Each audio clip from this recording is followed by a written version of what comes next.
फैक्ट्रियां खोली, आपने कितना क्राइम को रोका। इन समस्याओं पर जवाब देने की बजाय वो इधर उधर की बात करते थे। आप हमको एक बात सोच करके बताइए, भोगेंद्र झा का नाम याद है ना? भोगेंद्र झा का नाम याद है? भोगेंद्र झा जब सांसद हुआ करते थे तो उनके पास ज्यादा फंड नहीं था। आप लोगों के सहयोग से, जनता के सहयोग से बांस इकट्ठा करके, रस्सी इकट्ठा करके, ईंट इकट्ठा करके उज्जैन में कालिदास के नाम पे कॉलेज का निर्माण कराया था। मैं पूछना चाहता हूं कि आज जो सरकार में बैठे हुए लोग हैं, इन्होंने कितने यूनिवर्सिटी का निर्माण किया? ललित नारायण मिथिला यूनिवर्सिटी की हालत जाकर के देख लीजिए, मगध यूनिवर्सिटी की हालत जाकर के देख लीजिए, पटना यूनिवर्सिटी जिसको ईस्ट का ऑक्सफोर्ड कहा जाता था, उस यूनिवर्सिटी की हालत जाकर के देख लीजिए। ये चाहते नहीं है कि हमारे परिवार के लोगों की, हमारे बच्चों की पढ़ाई लिखाई की बात हो सके। ये चाहते नहीं है कि हमारे परिवार के लोगों की दवाई की बात हो सके। ये चाहते नहीं है कि हमारे किसानों के लिए सिंचाई की बात हो सके। ये इन तमाम सवालों को गुमराह करके हिंदू और मुसलमान करना चाहते हैं। तो मैं आपसे आग्रह करने के लिए आया हूं, हम लड़ रहे हैं जय जवान जय किसान जय संविधान के लिए। आप इस लड़ाई में हमारा साथ देने को तैयार है कि नहीं है?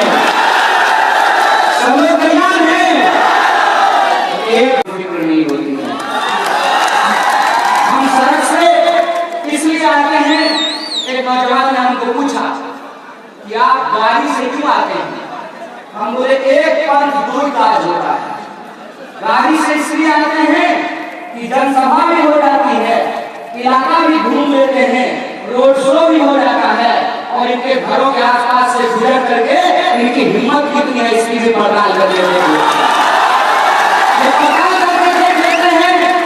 कि हमारे मिथिला के लोग किन परिस्थितियों में जीने को विवश हैं। सड़क मार्ग से नहीं आते तो बाबा नागार्जुन की जन्मभूमि सतलखा में उनकी मूर्ति पे माल्यार्पण नहीं कर पाते। और बाबा नागार्जुन एक बात कहते हैं, जिनको शासन की गुमान हो, जिनको गरीबों के लिए बाला बाका कर सकी शासन की बंदूक। कोई ऐसा जेल नहीं बना है, कोई ऐसा शासन नहीं है जो न्याय की आवाज को रोक सकता है। इसीलिए मैं कहता हूं, ये विधानसभा चुनाव महत्व चुनाव नहीं है, ये न्याय और अन्याय की लड़ाई है। और आपको इसका फैसला करना पड़ेगा कि आप न्याय के साथ खड़े हैं कि अन्याय के साथ खड़े हैं। आपको इस बात का फैसला करना पड़ेगा कि हमारे पास जो सबसे बड़ी समस्या है, पलायन की समस्या, उस संबंध में मुख्यमंत्री जी एक शब्द नहीं बोले, एक शब्द नहीं बोले पलायन के बारे में। और कभी विद्यापति का जन्म स्थान है विश्व, कभी विद्यापति ने लिखा था कि कैचना कटते जिंदगी में सखी काहे आइला से काहे देता। आप देखिए कि जो प्रवासी लोग हैं, जिनको इन लोगों ने प्रवासी बना लिया, इस देश के निवासी हैं वो मजदूर। और उन मजदूरों के साथ क्या व्यथा है? व्यथा ये है कि हजारों किलोमीटर पैदल चल के अपने बच्चे को गोद में लेकर के भूखे प्यासे पैर में छाले पड़े हुए वो चलते चले जा रहे थे कि किसी तरह से वो अपने गांव को पहुंचे। अगर मरना ही है तो अपनी भूमि पे जा करके मरे, अपनी मिट्टी को चूम करके मरे, किसी और के दर्द को हो सकता है। और जब वो घरों पर लौट करके आ रहे थे तो रास्ते में उत्तर प्रदेश पार हुआ ना, क्या जी? जब गुड़गांव से वो ज्योति साइकिल चला के आ रही थी तो उत्तर प्रदेश होके आई थी ना। तो योगी जी बिस्लरी का बोतल लेकर के खड़ा थे वहां पे, बिस्लरी का बोतल लेकर के। कोई जो है, कोई ऐसी जगह बनाई गई थी जहां मजदूरों को खाना खिलाया गया होगा, कोई ऐसा पंडाल लगाया गया था जहां बिहार के मजदूरों को सुलाया गया होगा। बेईमानी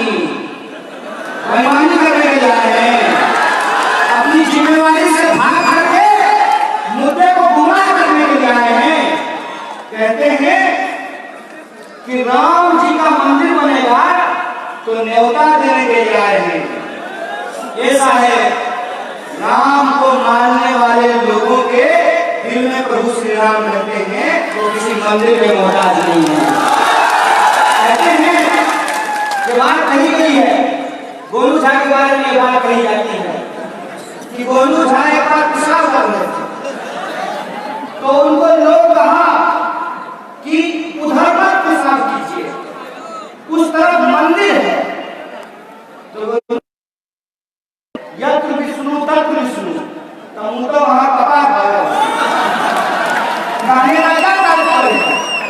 कहने का तात्पर्य यह है कि कौन सा ऐसा जगह है, कौन सा ऐसा खतरा है ब्रह्मांड का, वो कौन सा ऐसा हिस्सा है जो प्रभु श्री राम के नाम से गुलजार नहीं है, जो ऊपर वाले के नाम से गुलजार नहीं है। ये धर्म की नई व्याख्या लिख रही है। करोगे शास्त्रार्थ, पढ़े हो रामचरितमानस,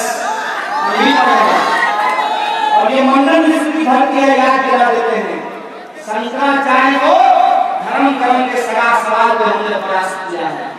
हमको आकर के धर्म सिखा रहे हैं, आप धर्म की बात नहीं करते हैं, आप धर्म के नाम पर कुर्सी का धंधा करते हैं। ये बात इसीलिए हम आपको इस धर्म के सवाल में फंसने वाले नहीं हैं। इसीलिए आपका अंग्रेजों की तरह डिवाइड और रूल करने की जो राजनीति है उसमें हम फंसने वाले नहीं हैं।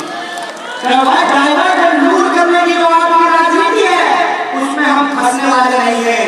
आप इधर उधर की बात कीजिए, मैं ये पूछूंगा कि हमारे खाते में 15 लाख रुपया क्यों नहीं पहुंचा क्या? आप लोग को मिला बता दोगे? आप लोग योगी जी वाला चिंता कर रहे थे, आप सबका मिला आप लोगों को? बाल बच्चा को नौकरी नहीं मिला, क्यों नहीं मिला? इस सवाल पे सवाल किया जा सके, इसलिए इधर उधर की बात करते हैं। कह रहे थे कि हम लोग जाकर के वहाँ साहब देश की इकोनॉमी -24% हो गई, और -24% इकोनॉमी हो जाने के बाद बिस्फी के लोग लहरियासराय में जमीन नहीं खरीद पा रहे हैं, और ये कहते हैं कि डलझील में जमीन समझते हैं। हम बिहारियों को मनो समझते हैं। एक मैडम आई और मैडम की बोली कि वैक्सीन आएगा और सबसे पहले बिहार के लोगों को फ्री में दिया जाएगा। योगी जी भी कह रहे थे 2 गज दूरी, मास्क है जरूरी, अब बदले में डबल संग जो है बिना मास्क लगा कर देखा, फोटो देखे थे, वीडियो देखे थे, मास्क लगा कर देखा। इसी को कहते हैं, इसी को कहते हैं कि इनका सिर्फ और सिर्फ एक काम है कि किसी भी तरह से समाज में हिंदू और मुसलमान कर दो, किसी भी तरह से समाज में इंसान को आपस में धर्म के नाम पे लड़ा दो, किसी भी तरह से समाज में लोगों को जाति के नाम पे लड़ा दो।